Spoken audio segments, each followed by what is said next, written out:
When the snow hits Portland, it's almost predictable. Traffic here has been nearly at a standstill since 5 o'clock this evening. Yesterday I got stuck for about 7.5, 8 hours going home. Chaos on the roads. Cars abandoned and the entire mess left for days. You'll notice the abandoned FedEx truck, the school bus, other vehicles as well. What's ultimately the issue here? Nobody was prepared for it. It's not a new problem. Now I'll tell you something that's been bugging me ever since I left my house about an hour ago, and that's all these bald-tired daredevils on the road. We're looking back to see how our snow response has changed or not changed. I'm tired of shoveling snow and putting on chains. I tell you frankly, I can't wait till it rains. Here's the story. Wow, well, what a storm that was, huh? Holy smokes. You know, we love to take a deep look at the present, and one way to do that sometimes is through the eyes of the past. As the great French writer said back in 1849, the more things change, the more they stay the same. I'm Pat Doris. Welcome to The Story. You might be one of the tens of thousands of people still angry and frustrated tonight about sitting for hours on the freeways as the snow fell heavier and heavier on Wednesday. We're going to take a look at what happened and what did not, and why. And we're also going to take a look at what could happen next time to make things a little bit better. Ready to go? Let's do it.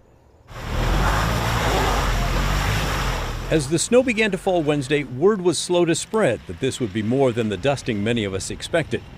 Around 4 o'clock, I headed toward home from downtown and ran into gridlock as I tried to enter Highway 405 and cross the river on the Fremont Bridge. All around the region, others were finally realizing the storm was serious and began to jam the freeways heading home. I didn't see a sanding truck or salt truck or de-icer anywhere around. And with so many of us trying to squeeze onto snowy roads, it didn't take long to wonder how emergency rigs like ambulances were doing. That one crept past everyone, likely on its way to Emmanuel or Randall Children's Hospital on the other side of the bridge. Eventually, we started to move, but look at all the slush on the pavement. Where were the plows? And look up at the top deck of the Fremont. It's gridlock up there too. So why did this happen? Why were there no plows or sanders or de-icer trucks out in front of this storm? Portland City Commissioner Mingus Mapps blamed the forecast and gridlock. As late as 2:30 Wednesday afternoon, we were in communications with the Weather Center. They were telling us, maybe expect half an inch or something.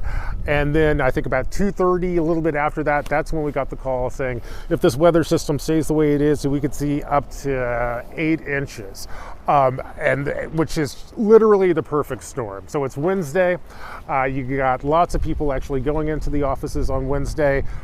Literally zero notification about this, and then it's rush hour, and so PBOT did an amazing job of being ready to go, but frankly we sent our trucks out there at exactly the time that when everyone else was hitting the road, so a lot of our plows were frankly stuck in traffic too. Ugh. Mapp said the storm taught him that next time he should send city workers home sooner and then spread the word to businesses to do the same. Okay. But I wonder over time if city leaders really have learned anything. Remember the storm of 2016?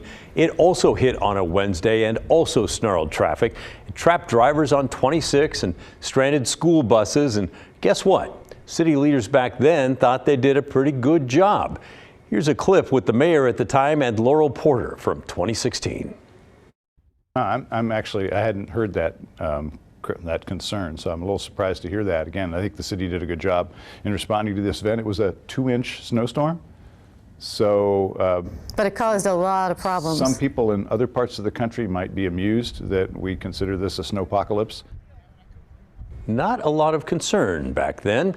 The next year was not much better. Portland got walloped by a storm in 2017. 6.5 inches of snow fell. Ted Wheeler was the mayor of Portland then and admitted things did not go so well. Too many roads have been closed, schools have been closed for too long, businesses have lost a lot of economic opportunity, and people have been exposed to the elements in this community who should not have been exposed to the elements. Wheeler back then in 2017 said things would get better. This last 2.5 weeks has been a very humbling experience, but let's learn from it. let's pick up from it. Let's have the hard conversations. Let's evaluate how we did and not be defensive about it. And if there's things we can improve, let's improve.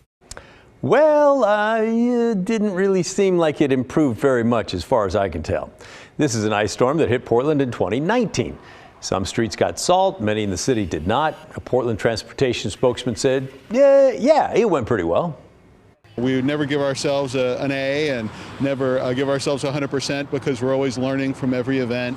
But given the routes that we've mapped, given the level of service and the resources that the city dedicates to these events, the routes that we treated were clear. But a whole bunch of other routes were not treated and were not clear, and it was a mess. In 2021, the city got hammered again with 10 inches of snow. You see a pattern here? Yes, there were all kinds of problems again. And here we are tonight, where you probably have frozen snow and ice outside your house on the sidewalk or the street. Now, I will give them a bit of a break. The city is not wrong when they say the forecast quickly changed. It really did. Our team was stumped as well. Chief Meteorologist Matt Zaffino has been forecasting weather here in Portland for 35 years. He's as good as they come, the best. Last night on our 6:30 show, he talked about what went wrong.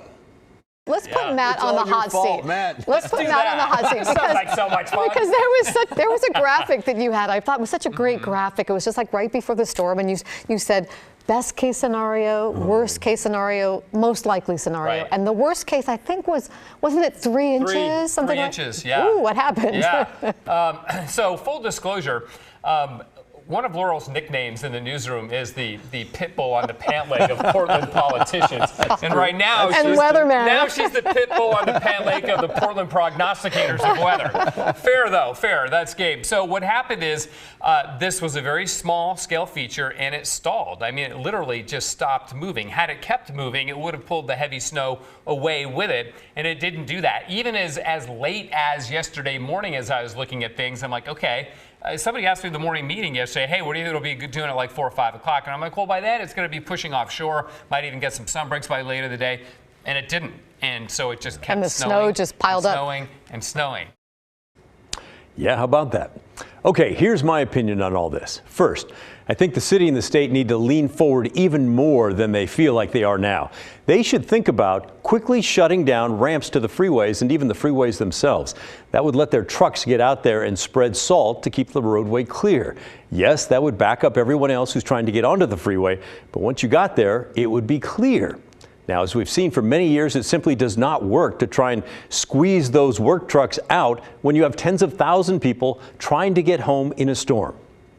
And now that the snow is on the ground, the city needs to keep pushing hard to spread salt and melt what's here before it becomes even more dangerous by freezing even harder than it already is. At the same time, the greater metro area has lots of features that really do make it easy pickings for a storm that wants to turn things upside down. We have these soaring overpasses over downtown that connect our biggest freeways. They're way up there in the air where the wind and the cold can refrigerate them. And they're canted, tipped on the side, which is kind of cool and fun in the summer and super dangerous during a snow and an ice storm. Can the transportation folks do more? Absolutely. But each of us should also take responsibility for ourselves. We should have emergency food and water and blankets in the back of our cars for just such a night as Wednesday. And we should also realize that our area is not like any other place. I know you've come from the East Coast or the Midwest, whatever. I've lived here for 32 years. Before this, I lived in Green Bay, Wisconsin. You may have heard they get a fair bit of snow there. I'll tell you, it's harder driving here in the snow. It just is. So yes, Wednesday was awful. I feel bad for you if you were trapped, especially if you were trapped for hours. That should not happen. But it does, and it happens year after year. So at least do what you can to make it a bit easier on yourself for next time. Well, that's my opinion anyway. What's yours? You don't have to agree with me. Shoot me an email at thestory@kgw.com or call and leave a voicemail, 503-226-5090. I look forward to hearing from you. And just so you know, Portland has had a lot of snowy weather in the previous decades. I went into the vault to find an example.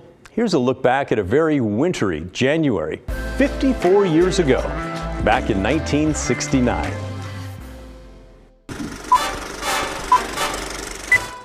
January of 1969 started with an inch of snow on New Year's Day and just kept going.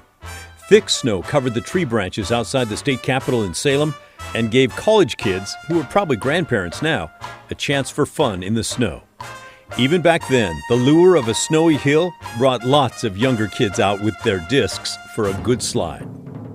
The other thing to notice here, all the snow and ice covering the roads, and only some cars like this red one seem to have chains. Sound familiar? And guess what news crews did back then? Yep, jumped in the car and rolled film to show viewers at home what the roads looked like. I guess we haven't really changed all that much since then. There were less people in the Portland metro area then, about 810,000. Our population now is closer to 2.2 million. And while they did plow the snowy roads, it does not look like it was a fast project, which left lots of freeways and other roads barely drivable, and it was often hard to see. Just like now, folks had to scrape their windows, and just like now, reporters sometimes offered grumpy commentary. This is Ronald Holden. His observations are timeless. Now I'll tell you something that's been bugging me ever since I left my house about an hour ago, and that's all these bald-tired daredevils on the road. Now I passed, I'd say it was, 2 stalled station wagons and 3 sports cars, and I had to push out of the road about half a dozen of these cars with names of wild animals. It's not the cars that I fault, it's these would-be hero drivers. They wouldn't spend $10 for a pair of chains, not on your life. It must be part of that old pioneer spirit. All of which, I guess, prompts another one of my little poems. I know that winter brings snow and ice, but the first storm was plenty, and twice ought to suffice. I'm tired of shoveling snow and putting on chains. I tell you frankly, I can't wait till it rains. This is Ronald Holden reporting from beautiful downtown Portland. I love that. Love that he got out of the VW bus, too. That's awesome. Now, let's talk about abandoned cars and trucks and the towing process here in Portland. It's a real headache for sure, and the steps to get your car back might feel mind-numbing. But hang in there. You're going to learn something in this report. And if your car was not towed, just think about how relaxing it is to avoid all these hassles. Now, dozens, if not hundreds of people were forced to ditch their vehicles and walk to their destinations Wednesday night in the storm. We saw a wasteland of abandoned cars on the interstates and the city roads, especially around downtown. We also got this email from a viewer named David. Why is ODOT PBOT towing cars that were stuck but safely out of the lane of traffic? And where do I go to get my car back? And by the way, how much is it going to cost me? Well, we'll cover the process for getting your car in a minute, but first let's address the first question. Why do they tow abandoned cars even if they're safely out of the travel lane? Well, it's because they still believe you pose a danger to first responders and plows and others who are just passing by. And yes, even if you are on the shoulder. PBOT has the legal right to do it, and they do have cars towed because it is dangerous. For example, check out this video from our crew on I-84 this morning. Yeah, that's not good. It would not have happened if that car had not been there on the shoulder. So that is Exhibit A, I guess. This afternoon, PBOT says there are still more than 80 vehicles that they want towed. The towing companies are swamped with calls from the city and other agencies as well. But let's move on to how you get your car back and the cost. Now, this is all assuming that you were towed from a public property within the Portland city limits. The fastest way to figure out where your car is would be to use this website. It's called Auto Return. Portland Police partnered with them to help speed up the process of getting your car back. You either need to enter some information like your license plate or VIN number, or you can input the date you were towed, the make, model, year, and color of your vehicle to try and find it. After you find out where your car is sitting, there's still a number of steps to complete before you pick it up. Here's the list from the city's website for what's needed to get your car back. First, valid ID with a signature and photo like a driver's license. Proof of ownership, meaning your name has to be listed as the owner on the DMV records. There are a plethora of exceptions to this, more than a dozen in fact, but many of those other options require a notarized document, proof of operator's license. Basically, Has to be a valid driver's license that shows you have driving privileges. If not, well, you can bring someone with you who does have a valid license. And once you gather those documents, you have to email all of them to the address tow@police.portlandoregon.gov. Now, let's get to the cost. It's not going to be cheap. PBOT says they will not give tickets to cars that are towed because they've blocked a travel lane or public transit. And those tickets normally cost about $270, so there's a break for you. But you are still on the hook for towing charges and the fees from the towing company themselves. Basically, the city is contracted with about 14 private towing companies, and maximum rates are set ahead of time, so there is a ceiling. And remember, this is for tows from public property, not private property like an apartment complex parking lot. Rates for private property, well, that's all different. We're focused on abandoned cars on public property only. The rates we found today on the city and PBOT's website, a little bit different, so don't take our numbers as gospel, more gospel adjacent, if you will. And for the sake of example, let's assume the car being towed is just a regular sedan or SUV. Prices, believe it or not, change depending on the size of the vehicle. All right, here's the maximum rate contract the city has with those 14 private towing companies. We're focused on Class A for standard tow rates. After the base rate, dispatch fee, and city service fee, you're basically starting off with a bill of about $200. But fees start piling up quickly. For the storage rates of a normal sized car, your first 4 hours are free, but it's probably safe to say that few people were getting back to their cars within 4 hours on Wednesday. After those first 4 hours, it's $28, and then another $28 for every day your car sits in their lot. Now to those additional services, again, we're focused on the Class A vehicles. A gate fee would be trying to get your vehicle outside of the business hours. The lien filing fees would take effect if your car is in storage for 4 days or longer. The city's website says if not claimed within 3 days after the first day of storage, but PBOT's site says it's 8 days. So that fee depends on the value of your vehicle as well. Basically, get your car as soon as you can, since the city and one of its own departments disagree. Next, let's hope that a normal sedan wouldn't require an extra truck, but if an extra person could be possible, then considering the conditions outside, don't rule out an extra $49 an hour while they're working on your car. A drop fee would apply if you showed up while they were hooking up your vehicle, so let's assume they've already dropped it off at the lot.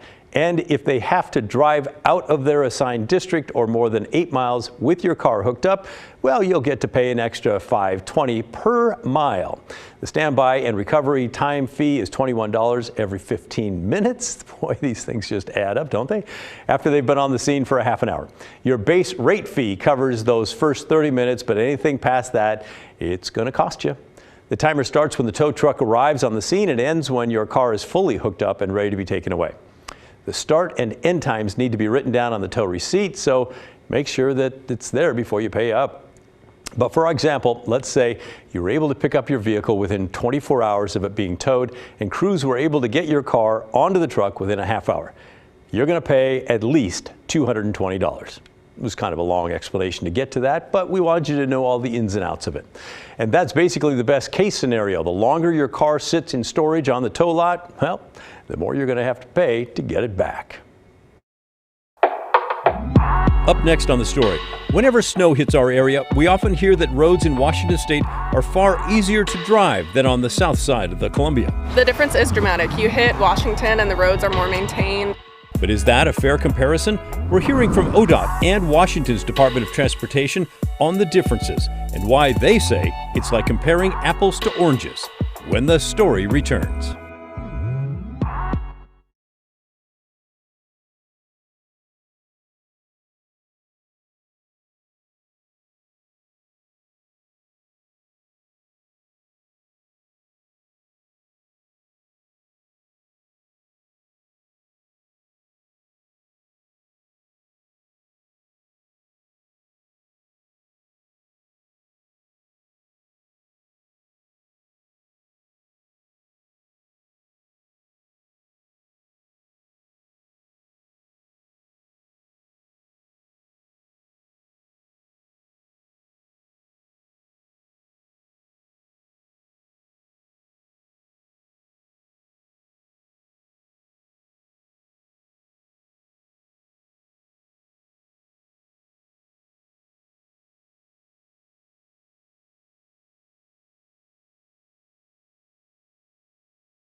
Well, it was definitely a bright sunny day, and the full day of sun out there helped the roads loosen up at least a little bit. But there are still plenty of trouble spots. And something we hear quite often is that the roads don't seem as bad in Washington compared to Oregon. Tim Gordon heard from the transportation departments in both states and joins us just north of the Columbia River tonight. Well, we're along the big dividing line, the interstate bridge over the Columbia River that separates the two states. And we're asking the question, does one do better than the other when clearing the roads? Finally, it's a better day to drive I-5 in North Portland. After the big storm, it is much improved. But to show there is still danger out there, Oh my gosh. watch this car lose it on I-84 this morning near exit 2. Snow and ice and crash. We're making real progress on the roads. ODOT's Don Hamilton says despite problem spots, it is much better. And like a prize fighter, Oregon is making a comeback. It was a really hard hit that we took, and I think we're recovering from it right now. And I think just 24, 48 hours later, and we're coming out of it. A far cry from late Wednesday into Thursday when it was chaos and gridlock. But a lot of people who drive both Oregon and Washington tell us it's often better up in the Evergreen State, especially along I-5. Well, Portland very clearly has traffic issues. It does clear up a lot as soon as you cross over. This young man doesn't blame ODOT. He just thinks there's more challenges in Oregon over Washington. WashDOT does well. I think ODOT does well in a much more complicated system. Hamilton agrees with that and explains it further. Clark County is mostly flat and straight. In Portland, in the Portland area, we have a much more complicated system with a lot of bridges, a lot of flyover ramps, and a lot more interstate highways that we have to deal with. Hamilton also says the Portland side has a lot of commercial truck traffic with lots of truck drivers not chaining up, causing huge backups like this. I-5, SR14, I-205 are plowed, clear, and open. We also checked in with WashDOT. The spokesperson says their snow load was less this time around, and there are other factors. Well, I think we just had it a little bit easier. Snow levels were different, elevation levels are different, geography is different. So Washington to Oregon is really an apples to oranges comparison. The difference is dramatic. You hit Washington and the roads are more maintained. It's like Sarah Tyree isn't convinced. She says her interstate commute from Beaverton to Washington State on Wednesday was a complete nightmare. Do you have any love for ODOT? I don't know, and maybe not after this experience. 7 hours is a long time. Yeah, it is. One thing's for sure, the transportation agencies in both states appreciating the sunshine today and keeping a very close eye on the winter weather coming this weekend. In Vancouver, Tim Gordon, KGW News. Thank you, Tim. We'll be right back right after this.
Well, that's the end of our show. Thanks for watching. And remember, the story, our collective story, that never ends. By the way, more snow is on the way this weekend. Matt Zaffino has your forecast coming up next. Stay safe and warm, and I'll see you on Monday.